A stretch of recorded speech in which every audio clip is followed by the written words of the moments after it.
Доброе утро всем наши дорогие телезрители. Мы желаем вам бодрого утра всем, кто сейчас нас смотрит. А смотрит нас вся Якутия. В эфире самая ранняя, самая позитивная, уютная и семейная программа «Утро Якутии». Сегодня в студии с вами я, Руслан Ачиров. И мы передаем огромный привет городам Якутск, Мирный, Нерингри, Алдан, Ленск, Алекминск, Верхоянску. Ну а жителям населенных пунктов, которые я не назвал, двойной персональный привет. Ну что, сегодня у нас по традиции будет очень интересный выпуск, у нас будут интересные гости. Ну и, конечно, я хотел бы напомнить вам, что у нас есть телеграм-канал «Утро Якутии», на который вы можете подписаться, используя наш QR-код, который вы сейчас видите на своих экранах. Ну что, пока у нас на улице летают белые комары в виде снежинок. Вот у нас новости из Филиппин, где власти придумали интересный способ борьбы с настоящими комарами. Произошло это на фоне вспышки лихорадки денге, которую как раз переносят комары. В столице страны Маниле власти начали выплачивать за насекомых по 1,5 рубля в переводе на наши деньги. Известно, что идея платного отлова комаров пришла к властям после того, как один из ее представителей потерял 2 соседей из-за лихорадки. Программа запущена менее месяца назад, и свою награду уже получили 21 человек. Однако представители филиппинского департамента здравоохранения раскритиковали данную идею. Они заявили, что ради наживы местные жители могут начать разводить комаров, и это только ухудшит ситуацию. Да, даже глядя на эти кадры, сразу вспоминаем наше лето. Но единственный минус в нашем лете – это комары и мошки. Они еще, конечно, нас где-то дожидаются. Ну а пока наслаждаемся погодой без них. Давайте сейчас узнаем, какая погода за окном. По состоянию на 6 часов утра температура воздуха в центральных районах республики была минус 25, минус 15 градусов. В заречной группе Улусов от 41 до 16 градусов ниже нуля. В южных минус 23, минус 12. В Вилюйской группе Улусов 21-13 градусов со знаком минус. В Нижнеленских минус 21, минус 20. В западных минус 18, минус 17 градусов. В Колымо-Индигирской группе Улусов от 45 до 32 градусов ниже нуля. В Янских минус 44, минус 32. На северо-западе республики минус 32, минус 25 градусов. В городе Якутске температура воздуха на 6 часов утра была минус 21 градус.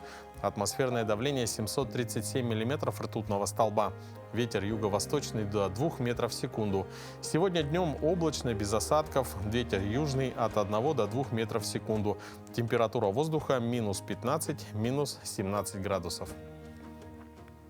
Ну, по традиции мы узнали, какая погода за окном, а сейчас самое главное узнать, какие же актуальные новости произошли к этому часу.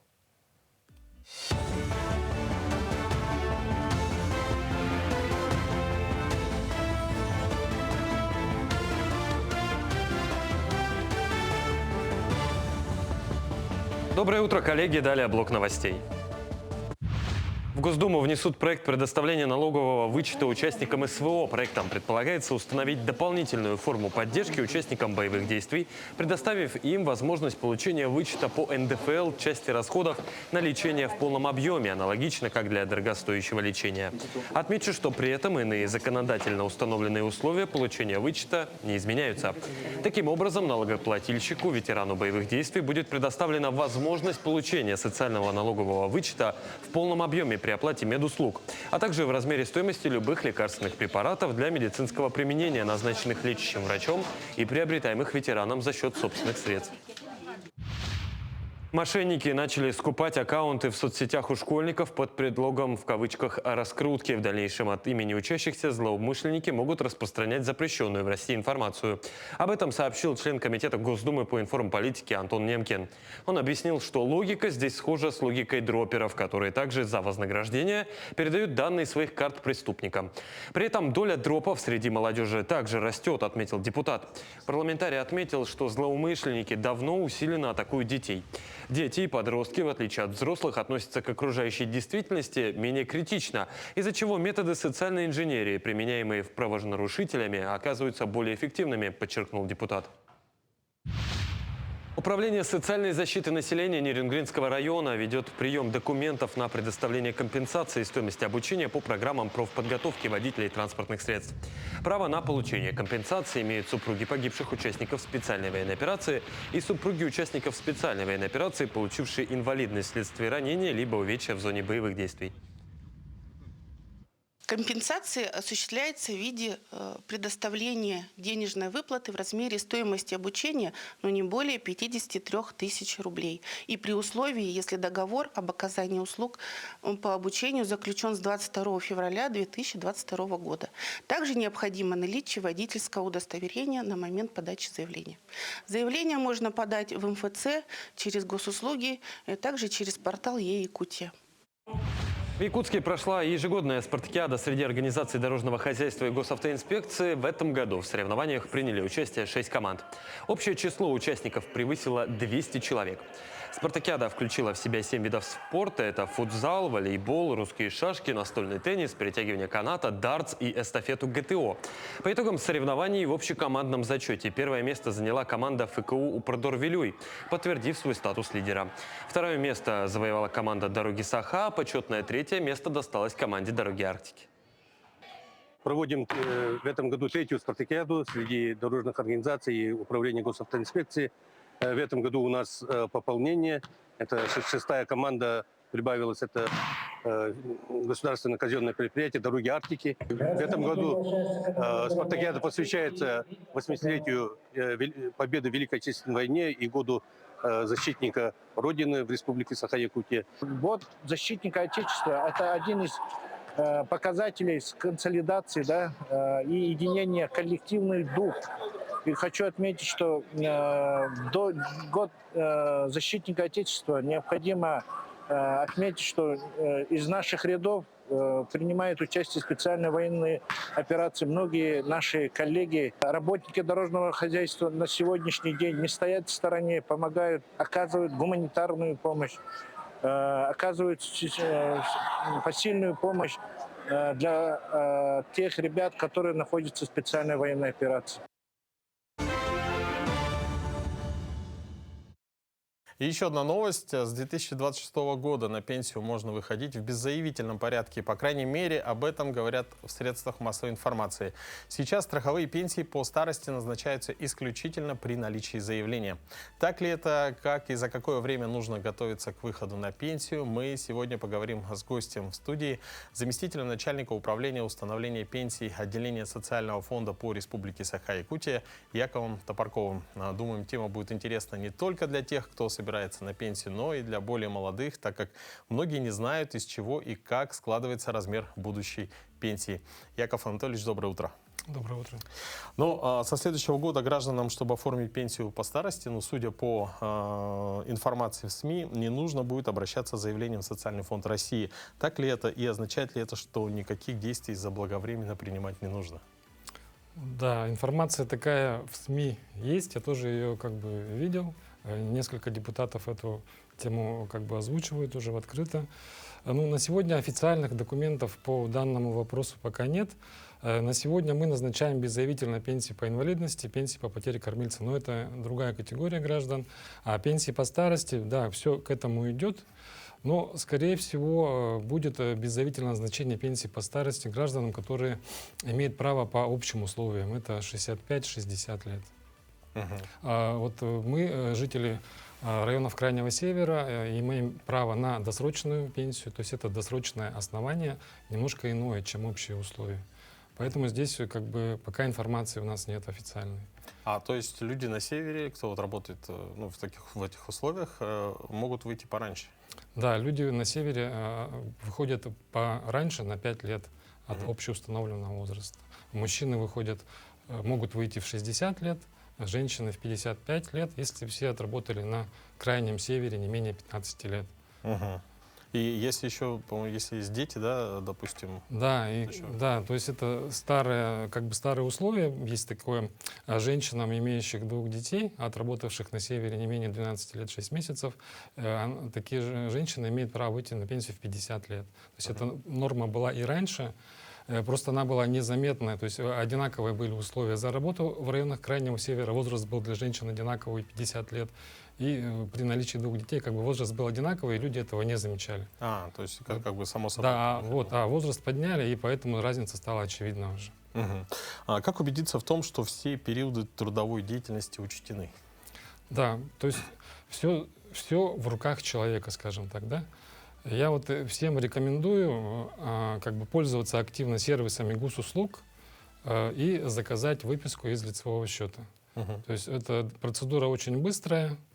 В течение минуты к вам уже приходит ответ, достаете выписку и сверяете с теми периодами, ну, сверяйте со своей трудовой книжкой, скажем так. То есть человек знает, где он работал, когда работал, и нужно просто проявить, как бы, потратить время свое и сверить у себя дома сведения, все ли учтено. Это периоды работы. Допустим, была служба в армии, тоже надо посмотреть. Там будет указана служба в армии. Могут быть периоды учебы до 2002 года, да, то есть тоже можно заносить. И были, если у женщины сидела по уходу за ребенком, либо родила ребенка, да, то это отображается как периоды ухода за нетрудоспособными. Да, такая строка появляется вот в выписке, и поэтому на нее нужно обратить внимание. То есть это вот ориентиры, по которому социальный фонд уже, грубо говоря, предварительно определяет право на пенсию. Мгм.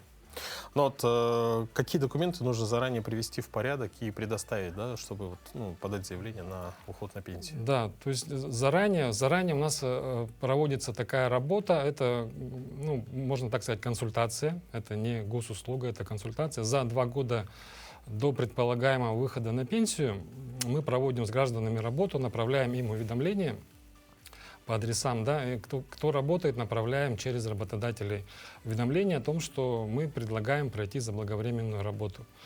То есть в чем суть этой работы? Человек сканирует все документы, либо приходит к нам, приносит все имеющиеся документы о стаже, это, например, трудовая книжка, если мужчина, военный билет, если служил, да, об образовании, обучении, да, о рождении детей, все эти документы, возможно, менялась фамилия у женщины, да, в связи с вступлением в брак, тоже предоставляет, мы это все смотрим и сверяем с ИЛС. Если все сходится, то отлично. Да? Если что-то не сходится, то мы эту информацию заносим на ИЛС. Мгм. При необходимости мы делаем сами запросы. Мгм. Вот. Ну, я, кстати, хотел бы отметить, что я подготовился к сегодняшнему нашему гостю и сделал выписку. Вот в госуслугах действительно могу подтвердить, это очень быстро, буквально подал заявку и сразу получил в формате PDF. Вот. И, например, вот глядя на вот эту выписку, можно ли примерно рассчитать размер пенсии, который вот на данный момент вот уже может быть? Да, то есть, Куда надо смотреть? И да, что вот здесь учитывать? вот мы смотрим, на самом первом листе выписки есть величина индивидуального пенсионного коэффициента ИПК. Вот я увижу некую сумму, да, у каждого человека она будет своя, индивидуально, и мы ее в упрощенном варианте умножаем на стоимость этого самого коэффициента. То есть на сегодняшний день стоимость составляет 145 рублей 69 копеек в этом году. И, грубо говоря, нужно на это умножить, и получается сумма пенсии без фиксированного размера. Далее дополнительно мы прибавляем уже сумму фиксированного размера, и получается уже общая сумма пенсии. Это вот так вот грубый, такой примитивный расчет, но тем не менее он уже... это сделано для того, чтобы человек сам примерно мог умножить вот эту цифру на стоимость пенсионного коэффициента. А фиксированная сумма сейчас сколько составляет? Да, фиксированная сумма порядка 12 с лишним тысяч, она зависит от района проживания человека, да, то есть районный коэффициент, от этого сумма может быть разная. Так, я посчитал, у меня будет 24,5 тысячи рублей пенсия, если выйду, грубо говоря, если бы на данный момент вышел. Допустим, за оставшийся вот период, да, там около 14-16 лет, да, еще получается, если по северному выходить на пенсию, можно ли увеличить этот коэффициент? Да, то есть нужно работать, да, за работу платятся страховые взносы, и они, соответственно, увеличивают величину ИПК. То есть это такой единственный способ. И нужно работать скажем так, с белой зарплатой, да, то есть то, что человек получает в конверте, какие-то бонусы, да, которые идут помимо официальных взносов, они сюда не учитываются. Ну вот у меня, скорее всего, такой пример, когда очень длительный период у меня свое ИП, да, и, допустим, там очень много было таких небольших договоров, и, соответственно, они, конечно, учитываются, но эта сумма, скорее всего, не настолько большая, как, например, могло быть, если бы была стандартная работа. Ну да, вот, как правило, ИП платит по минимуму, да, то есть поэтому, скорее всего, сумма не такая уж и большая. Ну, задача в чем заключается? Человек, получив эту выписку, он должен сам все сверить, вот так вот работал, то есть работал, да, хорошо, работал очень. То есть, то есть вы об этом сами в первую очередь должны знать. То есть мы об этом не знаем. То есть информация к нам поступила на миллионы людей, да, мы ее как бы, ну, не видим, не можем так каждого человека вот так вот посрочно посмотреть. То есть этот человек должен сам посмотреть, и если он замечает, что чего-то нет, тогда он уже обращается к нам, и мы эту информацию дополняем. Вот здесь у вас, ну вот мы говорили об ИПК, говорили, вот надо посмотреть основания для назначения пенсии, да? Чтобы его понять, это все равно нужно прочитать закон. Закон. То есть тут Там, указано да, пункт статьи? там вот статья указана, эту статью находите и читаете. Ну, рядом плюс-минус там статьи выше поднялись, желательно все прочитать, это немного, там 2 листа, грубо говоря, да? И уже будет понятно, там в этом законе, ну, возраст, уже виден возраст, и здесь вот возраст не указан конкретно, да, просто статья, то есть вам нужно все-таки закон поднять, посмотреть и уже ориентироваться на возраст, который там указан. Ну и, скорее всего, тот способ, который мы сейчас он такой очень ориентировочный, грубый, да, для подсчета примерно, чтобы сориентироваться. А так Да. в целом еще может повлиять, да, ну, поменяться эта сумма пенсии. При назначении пенсии сумма, да, она рассчитывается более точно уже и ну, до копеечки, да, скажем так. И она может быть отличаться немножко, незначительно от вот этой предполагаемой суммы. Может быть отличаться. А что бывает, если в случае, например, человек отказывается от пенсии, то есть, ну, как бы не выходит в свой пенсионный возраст, вот, есть какие-то тоже нюансы? Да, ну, есть такой бонус, да, то есть человек отказывается от пенсии, и за это и человеку величина ИПК увеличивается, да, то есть как бы есть такой бонус. Но я этого как бы лично от себя как бы не рекомендую. Ну, кто откажется от денег сейчас, да? Как бы вот такой момент. То есть я никогда не рекомендую таким образом поступать. То есть, вот, так, то есть дело, конечно, личное, но у нас таких граждан, ну и, может быть, единицы, кто отказывается. А что по поводу, вот есть накопительная часть пенсии и еще какая-то, вот я, страховая часть, правильно? Да, вот страховая, мы сейчас говорим о страховых пенсиях, это выплачивается социальным фондом, и есть еще накопительная пенсия, да? Ну, выплата средств пенсионных накоплений, скажем так, точнее, да, то есть, опять-таки, мы смотрим эту выписку, и в самом конце мы смотрим на строку с названием «Страховщик». Страховщик — это человек также лично выбирает, делает свой выбор. В свое время вы выбрали, допустим, вот вижу НПФ Сбербанка, это уже не государственный НПФ. То есть, соответственно, все пенсионные накопления вы будете получать через НПФ Сбербанка. То есть вы будете обращаться уже туда, не к нам. Вот такой момент. То есть надо смотреть, вот в конце выписки есть страховщик, туда смотрите и уже убеждаетесь, где лежат ваши деньги, если вы забыли. То есть в целом человек сам может выбрать, где именно хранить накопительную часть пенсии или страховую. Накопительные. Накопительные. Средства пенсионных накоплений. Ну да, по умолчанию был это ВЭП, государственная компания, да, но потом человек заявительно уже переходил и выбирал. У них ну, другая доходность была выше, чем у государства, поэтому часть граждан ушла в негосударственные пенсионные фонды, сделала свой выбор. Но в том числе тут есть некая опасность, да, то есть если, например, негосударственный пенсионный фонд, они как бывают разные, могут, допустим, если он вдруг закроется или еще что-то такое. Может быть такое? Ну, риски всегда могут быть, конечно, но все-таки эта система как бы защищена, гарантирована государством, и деньги должны быть сохранены. Ну, Яков Анатольевич, вам большое спасибо за очень такую конкретную информацию. То есть, друзья, вы сейчас, если сделаете выписку в госуслугах, то можете уже самостоятельно примерно, да, во-первых, вы можете узнать, все ли правильно, все ли данные, где вы работали, занесены в вашу выписку и немножко как бы примерно, ориентировочно рассчитать размер вашей пенсии. Да, Спасибо большое. совершенно верно. Да, ну, соответственно, я уже узнал дату выхода на пенсию, но сейчас мы обратимся к другим, не менее знаменательным датам в нашем календаре.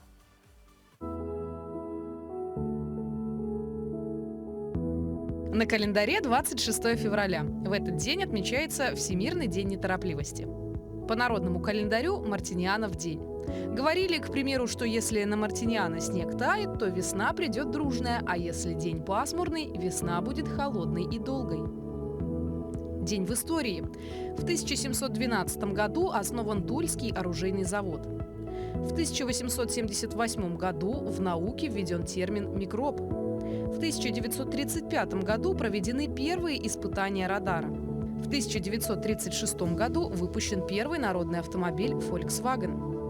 В 2001 году в Афганистане были уничтожены 2 колоссальные каменные статуи Будды. В этот день родились Виктор Гюго, французский писатель-романтик; Надежда Крупская, русская революционерка, советский партийный деятель; Гавриил Шульц, советский художник и скульптор, искусствовед; Александр Проханов, советский и российский политический деятель, писатель, публицист; Евгений Жариков, советский и российский актер театра и кино, народный артист РСФСР; Гаврил Филиппов, литературный критик, доктор филологических наук, почетный гражданин Вилюйского района. Именины сегодня отмечают Анна, Артемий, Василий, Вера, Владимир, Гавриил, Евгений, Зоя, Иван, Ирина, Леонтий, Мартин, Михаил, Николай, Павел, Светлана, Тимофей.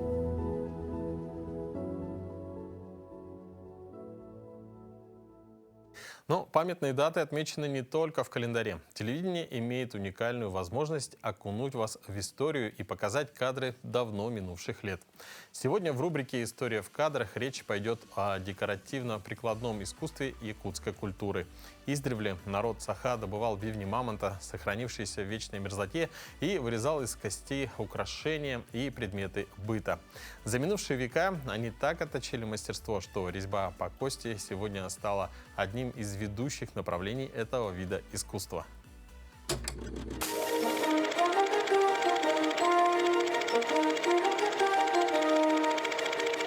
Здравствуйте, меня зовут Егор Пеньков. Я ведущий методист Национального центра аудиовизуального наследия народов Республики Саха-Якутия.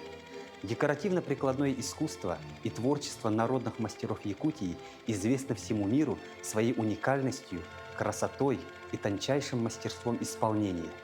Ювелирные украшения, национальная одежда и художественная резьба по кости и бивни мамонта на сегодняшний день вызывают огромный интерес и широко известны не только в республике, но и за ее пределами. На этих кадрах 1939 года Восточно-Сибирская студия кинохроники запечатлела первого якутского профессионального резчика Дмитрия Михайловича Никифорова, опытного в Якутии резчика по мамонтовой кости, художественные работы которого отличаются необычайным тончайшим мастерством исполнения. А здесь уже 1964 год. В кадре Терентий Васильевич Амосов. С именем Терентия Амосова связано возрождение и развитие традиций орнаментально-сюжетной композиции, обновление круга тем и образов, что определяет весомый вклад мастера в изобразительное и косторезное искусство. Древние мамонтовые бивни, из которых Терентий Васильевич создает искусство, мы видим образы якутского героического эпоса Аланхо, воспоминания из коллективной памяти народа, исторические легенды, сюжеты повседневности, северную фауну и многое другое. Такие произведения создаются на основе глубоко изученных и прочувствованных народных традиций. Скульптурные формы и узоры гармонируют между собой. Прекрасно используются свойства материала. Непревзойденный мастер, художник Амосов, тонко чувствует пропорции каждой детали, хорошо знает особенности традиционной фрезообразной композиции и умело сочетает в ней растительный орнамент и изобразительную рельефную пластику. Через пластические и фактурные особенности бивня мамонта и дерева Терентий Аммосов выражал и воспевал дух родного края. Нелегкую ношу взвалил на свои плечи человек – бивни мамонта. Даже представить невероятно, как из эпохи великого оледенения Земли сквозь 200 тысяч лет добирался мамонт и добрался до нас, возродившись из глубин веков, сверкая белоснежными и филигранными деталями. И чудо это совершили якутские мастера, бережно храня и передавая творческий почерк следующему поколению. Это была рубрика «История в кадрах», ее путешествие по времени. Ну а мы рады приветствовать всех, кто к нам присоединился. Кто-то сейчас только открывает глаза, кто-то уже заварил чашечку кофе, а кто-то уже одевается, чтобы выйти на работу. Ну а мы хотим представить вашему вниманию несколько советов, как правильно начинать свое утро.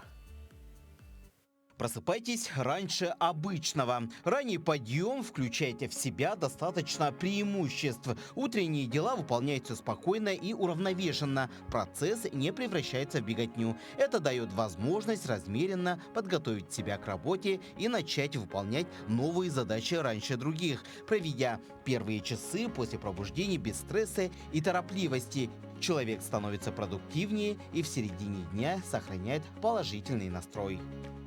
Улыбайтесь и думайте о хорошем. Чтобы правильно начинать день, постарайтесь улыбнуться сразу же, как проснетесь. Ученые подтверждают, что улыбка как при пробуждении, так и днем стимулирует выработку эндорфина, дофамина и серотонина, веществ, ответственных за хорошее настроение. Это способствует укреплению иммунной системы.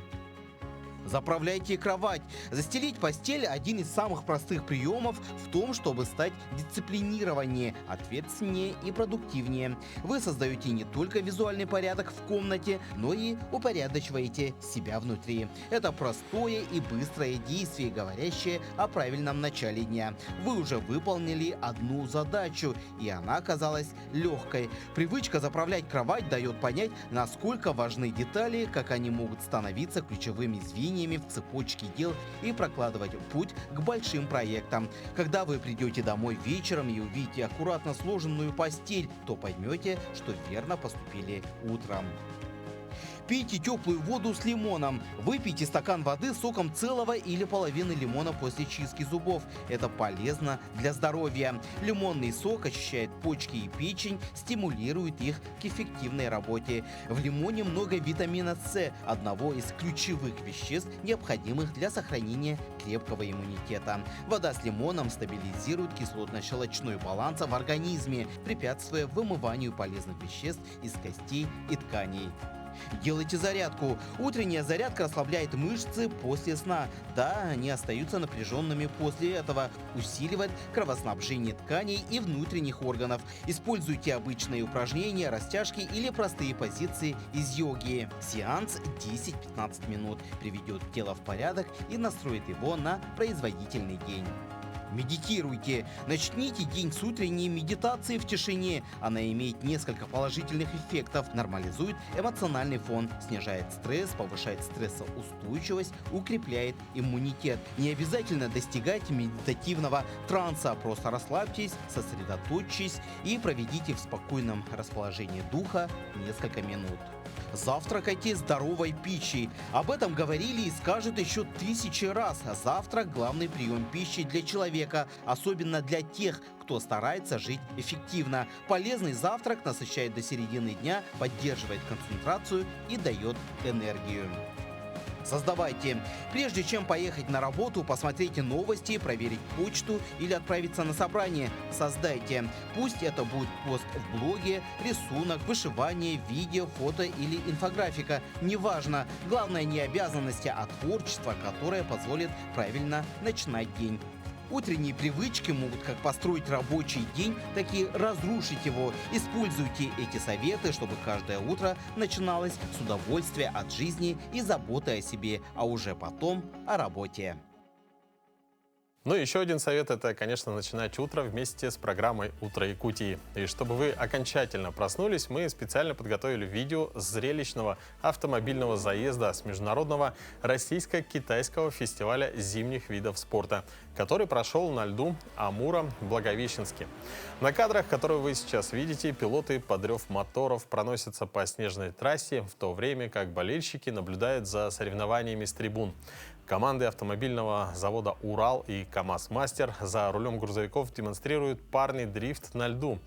По данным пресс-службы фестиваля, в ралли приняло участие более 200 гонщиков из России и Китая. В показательных заездах выступили спортсмены из Хабаровска, Владивостока, Петропавловска-Камчатского и города Благовещенска.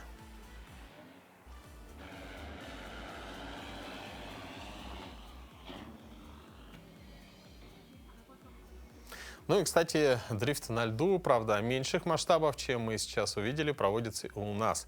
Наш корреспондент Илана Захарова одной из первых в этом сезоне своими глазами увидела, как это происходит. А главное, сама даже села за руль автомобиля.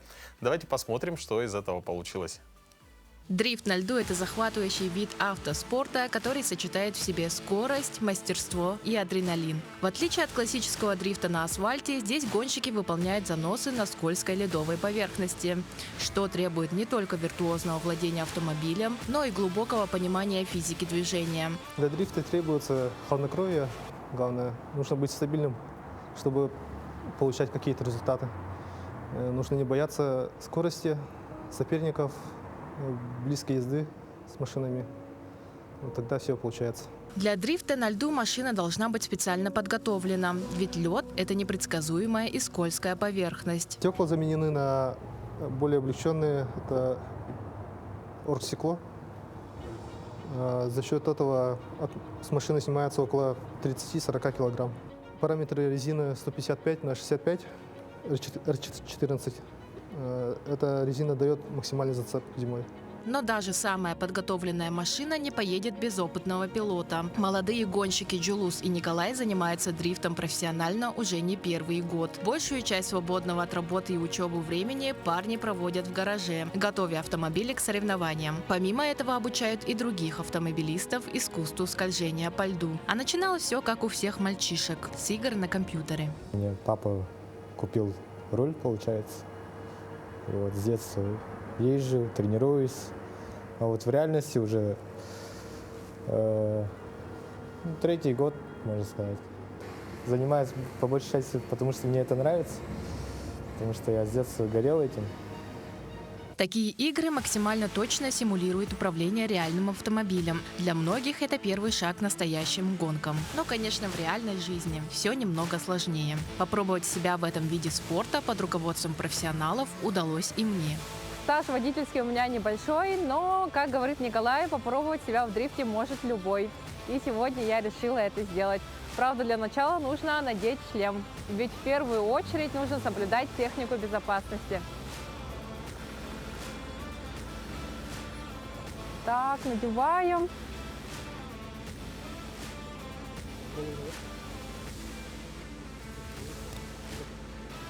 Все, я готова. Опыт вождения машины на механической коробке передач имеется у вас? Нет. На заднеприводной машине катались когда-нибудь? Нет. Только на переднеприводной? Да, на автомате. На автомате. Ничего страшного, сейчас будем учиться тогда.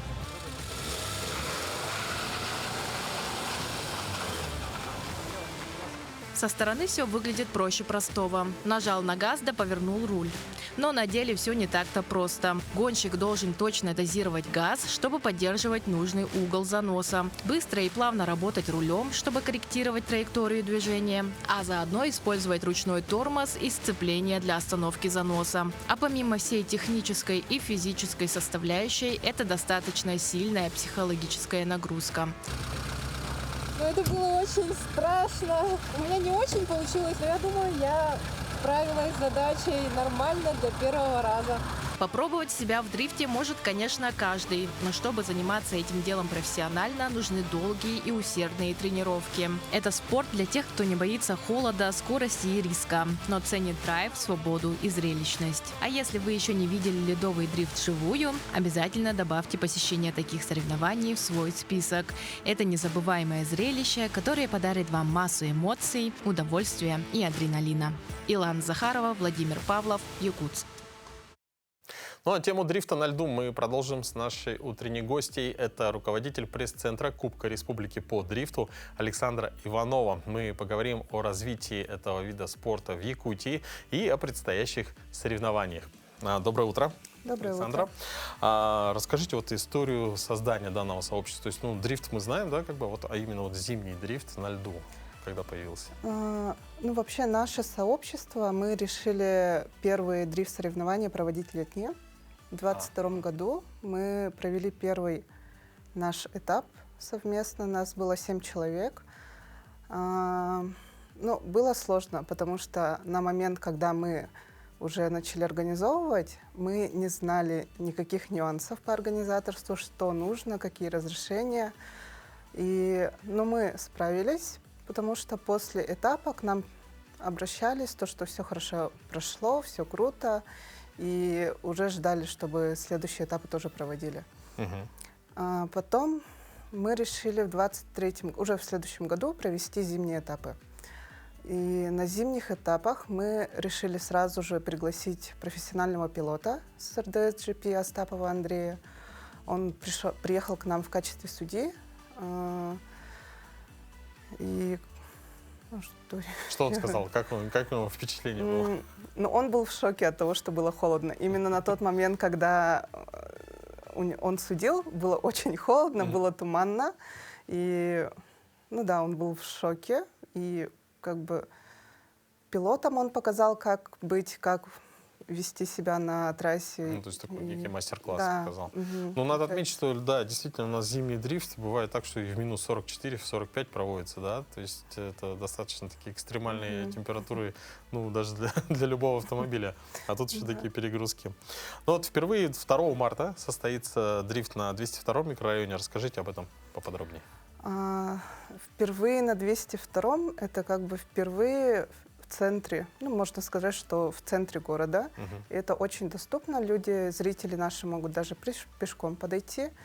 И там получается, ну, доступная для зрителей зона. Ну да, это удобно, потому что бывает так, что где-то за городом далеко происходит, да? Да, у нас в основном за городом бывает. И такие места, где, ну, как бы для пеших зрителей очень трудно попасть. Ну, вот мы сейчас видим кадры, и вообще в основном в зимнем дрифте участвуют автомобили нашего, да, российского автопрома, может быть, даже советского. Вот. Какие требования предъявляются к участникам соревнований по дрифту? Есть ли какие-либо особые правила и стандарты, которым вот должны соответствовать в том числе автомобили? С этого года мы ввели лицензии для пилотов. Они, получают лицензии, чтобы мы их не видели нигде в городе, чтобы они нигде не нарушали. Для зимнего дрифта в основном используют российский автопром, потому что он намного легче. Но у нас и бывают пилоты, которые на иностранных машинах, ну, на инмарках участвуют. Требования для пилотов — это вот, получается, лицензия и умение ставить машину под угол. Ну и все в основном. По тех характеристикам автомобиля у нас там очень все серьезно. У нас есть технический регламент специально мы создали, чтобы все соблюдали технику безопасности. Ну, там такие нюансы, то что огнетушитель обязательно должен быть, сам пилот должен быть полностью в закрытом, то есть перчатки, шлем и полностью закрытая одежда. Ну, то есть требования по безопасности, да, и по техническим. Ну, вот действительно, вот вы отметили, что лицензия, она дается, то есть человек может участвовать, но не должен как бы нарушать правила дорожного движения, то есть в городском режиме.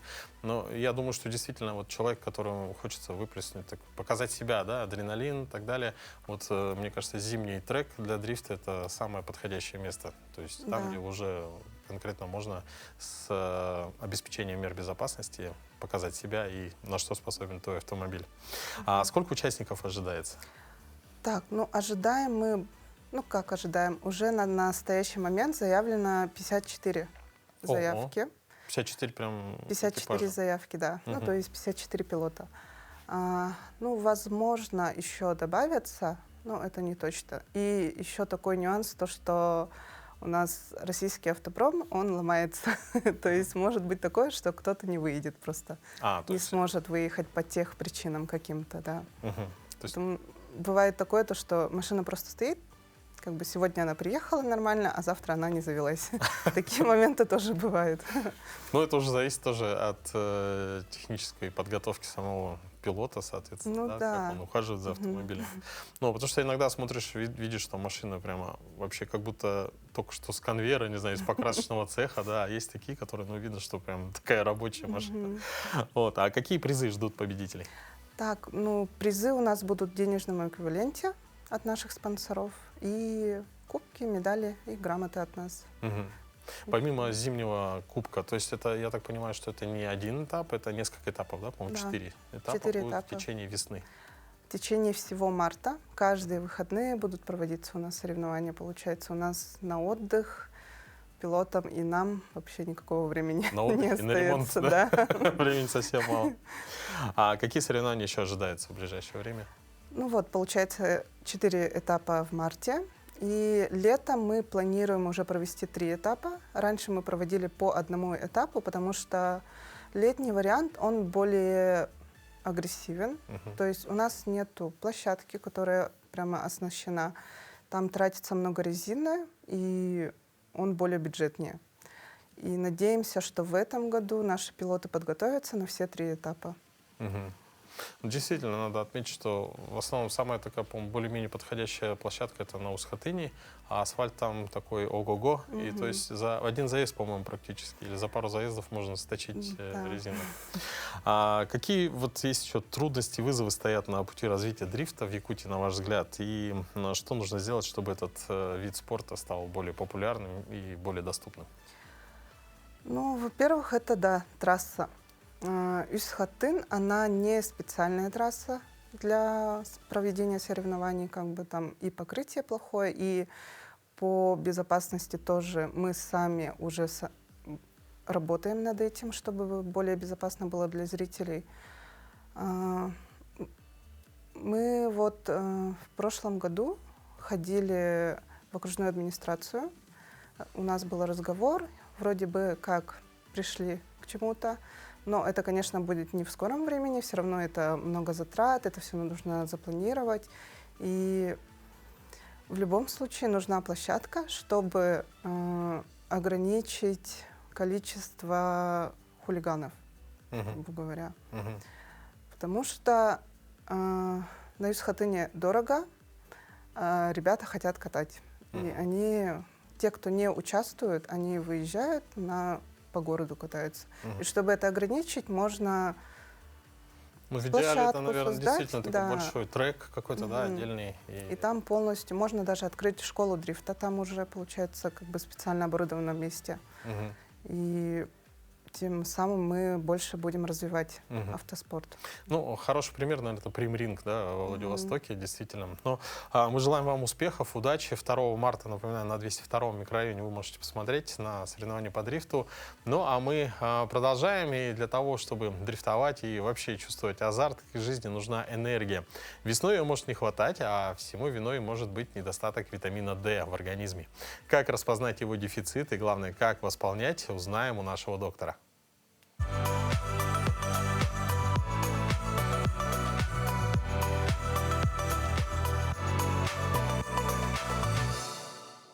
Доброе утро.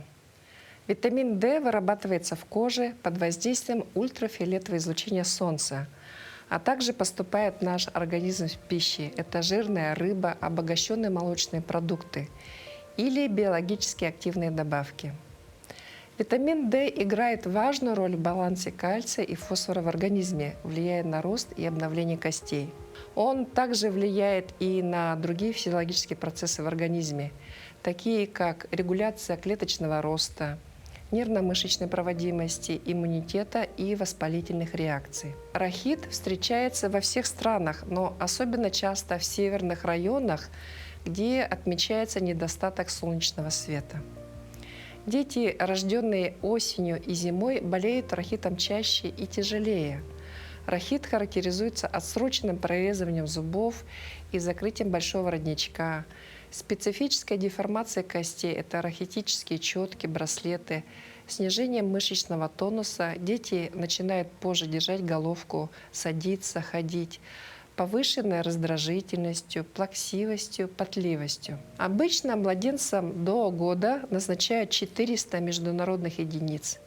Детям в возрасте от 1 года до 3 лет – 1500 международных единиц в сутки и от 3 до 18 лет – 1000 международных единиц в сутки. Лечебная доза витамина D – это 2000 международных единиц в сутки.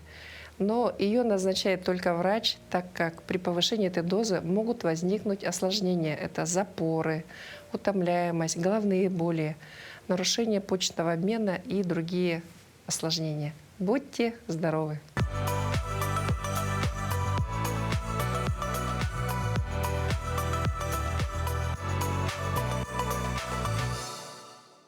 Ну что, мы узнали, как восполнить недостаток витамина D, приняли профилактическую дозу и как раз время выполнить комплекс утренней гимнастики. Поехали! Всем доброе утро! Меня зовут Виктория, и сегодня мы с вами выполним кардионагрузку, которая хорошенько взбодрит и зарядит нас на весь день. Первое упражнение – это будут прыжки с приседа. Ножки ставим чуть шире плеч, носочки смотрят диагонально, делаем присед и руками помогаем вытолкнуться. Делаем таких 16 повторений. 8, 7, 6, 5, 4, 3, 2, 1. И еще раз. 8, 7, 6, 5, 4, 3, 2, 1. Отлично. Остановились, сделали вдох, выдох. Выполняем таких 3 подхода. Следующее упражнение – прыжки джемпинг джек. Тоже выполняем 16 повторений. 8, 7, 6, 5, 4, 3, 2, 1. Еще 8, 7, 6, 5, 4, 3, 2, 1. Отлично. Остановились, сделали вдох, выдох. Выполняем таких 3 подхода. Следующее упражнение мы будем выполнять в бёрпи. Исходное положение. Встаем на ладошки на пол, делаем планочку, подтягиваем колени к себе, делаем прыжок наверх. Тоже делаем 16 повторений. 7, 6, 5, 4, 3, 2, 1. Упражнение достаточно сложное, поэтому для начинающих я советую выполнить 8 в активном темпе и 8 можно выполнить в спокойном.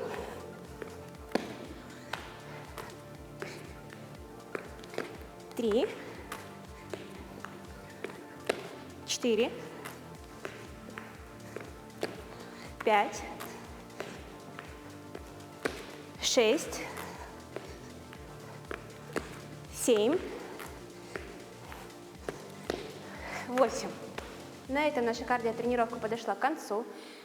Тренировка достаточно тяжелая, активная, поэтому наблюдайте за своим состоянием. Всем хорошего, бодрящего дня!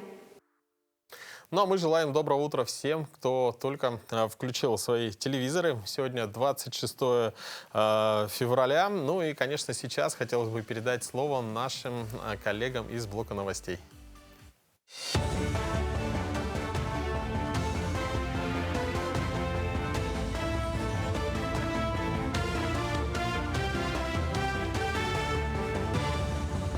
Мы продолжаем рассказывать о самых заметных событиях в республике, стране и мире. Комитет Госдумы по науке одобрил поправку о запрете дистанционной электронной формы обучения при получении медицинского и фармацевтического образования, за исключением случаев, определенных федеральными образовательными госстандартами. Председатель Госдумы в свое время отмечал, что данный проект будет рассмотрен во втором чтении 25 февраля. К тому же, по словам Вячеслава Володина, дистанционное обучение врачей или фармацевтов без научной базы и практики, цитата, «абсолютная профанация», ценой которой будут врачебные ошибки. Операционную систему Московской электронной школы будут применять для проведения экзаменов, в том числе при ОГЭ и ЕГЭ. Система уже включена в реестр программного обеспечения Минцифры страны. Уточняется, что такое нововведение облегчит процессы проверки экзаменационных работ, а также обеспечит стабильность и прозрачность системы. Отечественную систему МЭШ разработал Департамент информационных технологий в рамках политики импортозамещения программного обеспечения в 2023 году. Ученики 8-й школы Мирного превратились в африканцев и победили на фестивале Лингвафест. Тема Южной Африки попалась старшеклассникам во время жеребьевки. Также в списке стран были Канада, Австралия, Новая Зеландия, Ирландия и многие другие. Языковой конкурс преподаватели и студенты Мирнинского политехнического института организовали впервые. Команды представляли страны изучаемого языка, рассказывали о национальной культуре, снимали видеоблоги, готовили блюда. Оценивали участников преподаватели кафедры английской филологии. Личным примером школьников вдохновляли студенты. В августе прошлого года я уехала в Китай на стажировку. Стажировка длилась в течение семестра. Учились мы параллельно там и здесь, получается.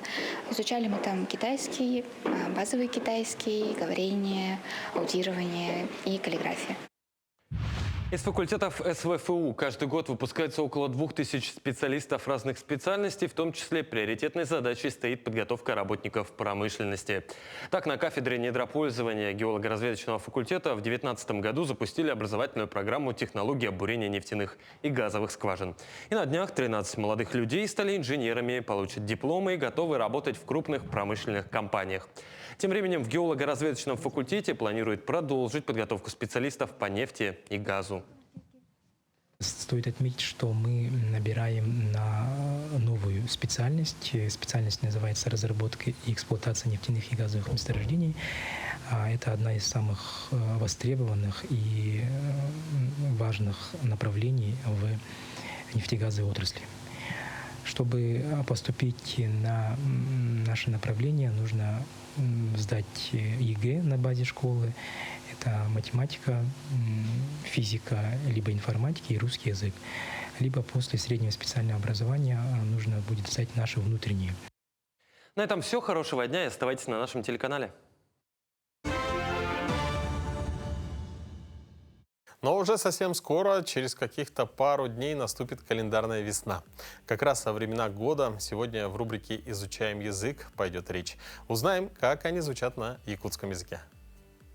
Добрый день! Сегодня мы с учениками школы якутского языка «Селись» пройдем тему «Джил-кеме». «Джил» – это год, «кем» – это время. Ребята, повторите, пожалуйста, за мной. «Джил-кеме». Джил-кеме. Молодцы. Какое время года у нас сейчас в Якутии? Зима. Правильно, зима еще не закончилась. Угу. Зима на якутском языке будет кыгын. Кыгын. Молодцы. Зима у нас какая, ребята? Холодная. Правильно, очень холодная. Холодная на якутском языке значит тымны. Тымны. Тымны. Тымны. Тымны. Ага. В якутском языке нет окончания рода, поэтому можете смело присоединять прилагательные к существительным. Например, сказать «зима холодная». Кыгын тымны. Кыгын тымны. Молодцы. А скоро в Якутии наступит долгожданная весна. Весна и весенние каникулы. Правда? Да. Ага. Весна на якутском языке – это сас. Сас. Отлично. САС еще переводится как возраст в якутском языке. Интересно. Правда? Да. Ага. Весна у нас какая, ребята? Обычно у нас какая весна? Холодная или теплая?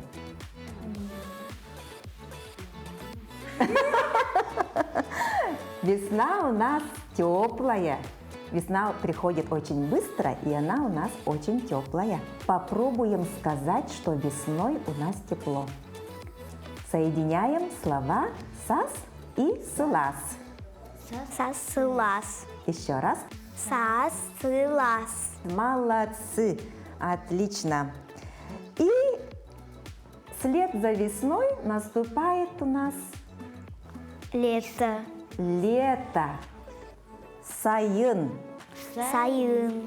А лето у нас какое, ребята? Лето у нас очень жаркое. Сайын куяс. Сайын куяс. Молодцы. И после летних каникул вы опять возвращаетесь в школу, потому что наступает осень. Осень. На якутском осень будет күгүн. Кыгын. Осень прохладная. Күгүн сөрүн. Кыгын сырын. Молодцы. Сегодня мы выучили 8 важных слов, чтобы рассказать о временах года в Якутии. В следующий раз будет еще интереснее. Оставайтесь с нами. Көрсек қадери. Көрсек қадери. Вот таким был наш утренний эфир вторника. Ну а завтра уже вас также на телеканалах Якутия-24 и НВК Саха ждет не менее интересный и познавательный эфир. Поговорим мы, во-первых, о Дне Белого Медведя, о презентации нового мультфильма. Научимся играть в настольную игру «Хамыска». Ну и, конечно же, много-много другое интересное. Ну а сейчас мы желаем вам бодрого начала дня, хорошего, продуктивного рабочего дня. И уже завтра встретимся в это же время.